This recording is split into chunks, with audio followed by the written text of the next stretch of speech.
To retrade or not to retrade price and terms during a transaction? That is the question. In this video, we'll go over when renegotiating price and terms is okay and when renegotiating price and terms will absolutely destroy your reputation and squeeze your deal flow well into the future. Let's go!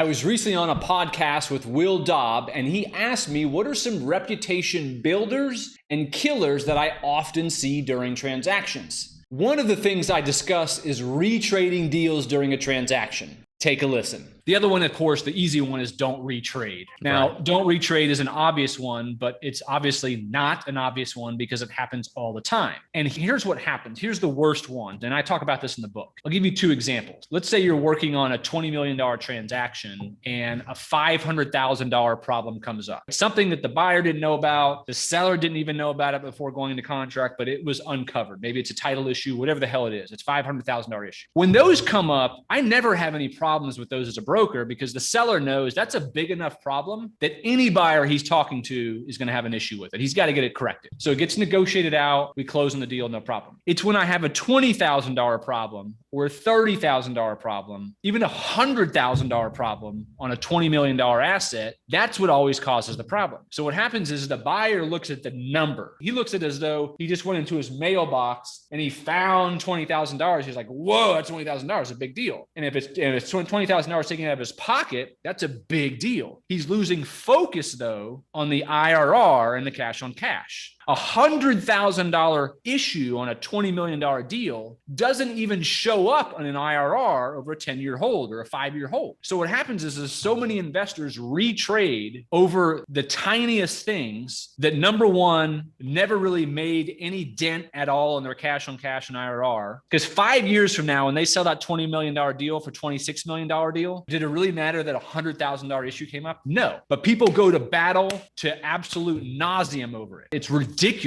Number two, and most importantly of all, if you get anything from this video, is it kills your reputation. Because when you go to battle over a $100,000 issue on a listing I have or any broker, I'm not showing you any more deals. You just made me look bad. You embarrassed me. The seller's going to get upset because the seller's thinking, this dude just came to me with a $20,000 or $50,000 issue on a $20 million building. Are you kidding me? And of course, the buyer's thinking, it's a $20,000 issue. What's the big deal? And so what happens is egos come into account. This is a business where everyone's wealthy. No one has to buy this deal. No one has to sell this deal. And so it becomes about ego and not about the financial sense of things. And especially with syndications, because everyone who's the sponsor feels like they owe the investors every single drop of blood. But it's silly thinking on the front end and they're losing the big picture and they're losing deals. Elite investors, when a $50,000 issue comes up or a $100,000 issue comes up, they just power through it. They see that as an opportunity to show the broker, the attorney who's watching him, the property managers who are watching him, the seller who's watching him, the seller's friends who's watching him,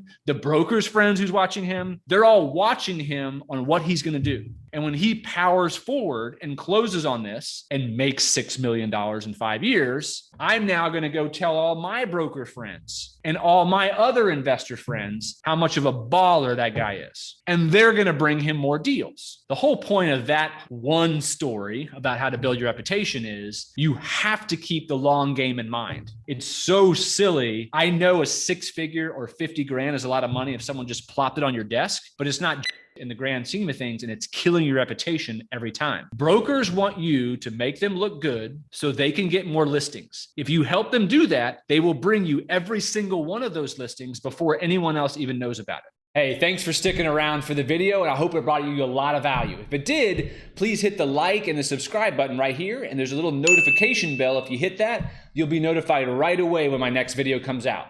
See you on the next one.